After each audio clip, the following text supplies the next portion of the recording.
All right, so Charlotte Perkins Gilman is one of our authors for this week. And she was, before I talk a little bit about her, I want to kind of talk a little bit about the social context. She is writing within the Victorian era, where a woman's role is that of a wife and a mother. Women couldn't vote, they couldn't own property, and they were meant to be pure, pious, domestic, and submissive, which I'll come back to in just a second. So, Charlotte Perkins Gilman, Charlotte Anna Perkins Stetson Gilman, uh, quite a string of names, was born in Connecticut in 1860, but she was raised mostly in Rhode Island. Her father abandoned the family, she says deserted her family, and left for San Francisco shortly after her birth.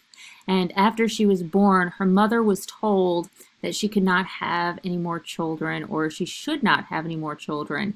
And that's one of the rationalizations that her father gave for leaving the family. He didn't want to kill his wife by getting her pregnant again. So he was afraid that if they stayed together, she might have another child. I just find that interesting as an excuse to kind of abandon his family.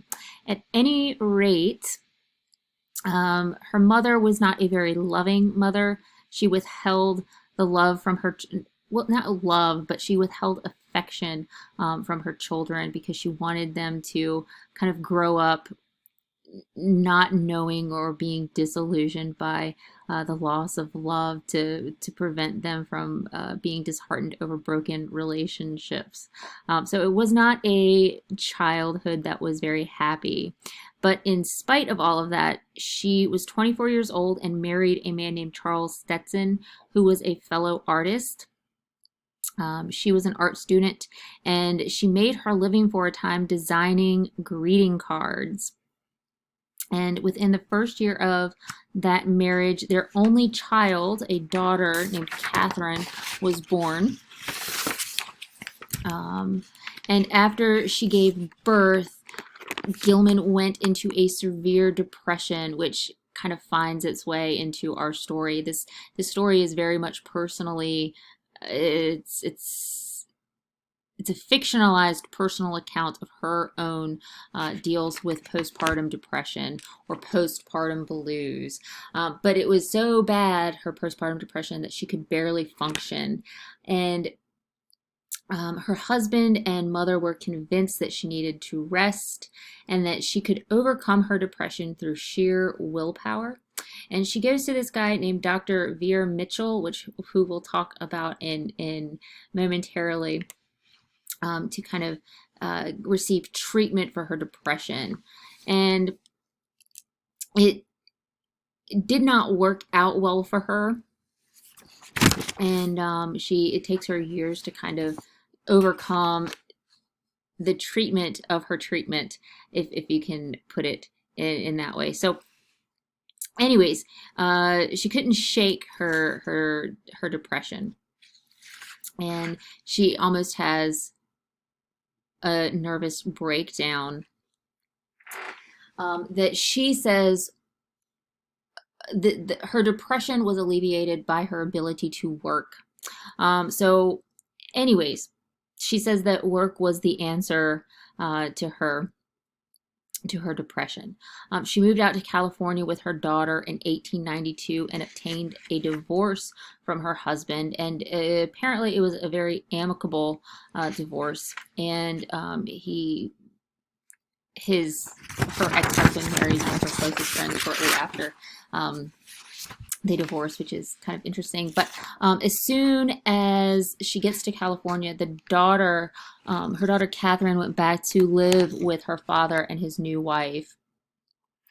And Gilman dedicates more of her time into being a writer and a speaker. And she kind of got a lot of flack in the press about her decision to send her daughter to live with her husband. It made her kind of an unnatural woman because she sent her child to be raised by the father. She had a double career as a writer and lecturer on women, labor, and social organizations, and was involved in everything. She co-founded the Women's Peace Movement. She founded her own magazine in 1910 that she wrote, edited, and did almost all of the copy for from 1910 to 1916, called The Forerunner. And she wrote a pretty famous nonfiction work called Women in Economics, about women and the workforce. But anyways, she certainly had her own views that society could be improved, and she believed that it could be improved by working together, men and women. She was anti-Darwin and at least anti-social Darwinism. She didn't believe that civilization or society as we have it is a result of one of those forces of nature that lead us to bad things happening. But anyways, at any rate, in 1900, she marries her first cousin, George Gilman, and they were married for 35 years, and apparently they were very happily married. So while a feminist and a radical feminist in many, many, many, many, many, many ways, Gilman was not hostile to men or even to the institution of marriage, since for the most part she had been rather successful in that.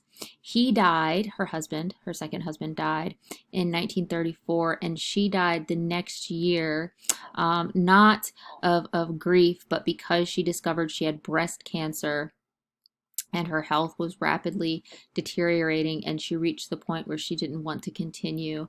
And she says, I've traded cancer for chloroform, and she committed suicide because she couldn't see her life as one that was uh, not productive. And I think that's interesting if you look at the stuff that we talked about with Melville last week, and women being productive and contributing to society. And I think it'd be an interesting idea for a paper to kind of look at these kind of ideas together. But I digress. She died in 1935, and when she died, her work was already out of print. But at the turn of the century, in the early part of the late 1800s, or the latter part of the 1800s, she worked with women's suffrage and women's movements and things like that. She was internationally known, and she traveled abroad. She spoke, but by the time of her death, she had been pretty much forgotten. So anyways, she was, the characteristics of her writing, she resisted conventional values. Like, for example, some of her kind of non-conventional ways of thinking was that she believed that children should be raised communally. She believed in that communal living type of thing. And she resisted those conventional values, especially about women, socially and economically. She produced a large body of writings in feminist fiction. She was a leading theoretician, speaker, and writer on women's issues of her time, and she wrote quickly and carelessly to make a point.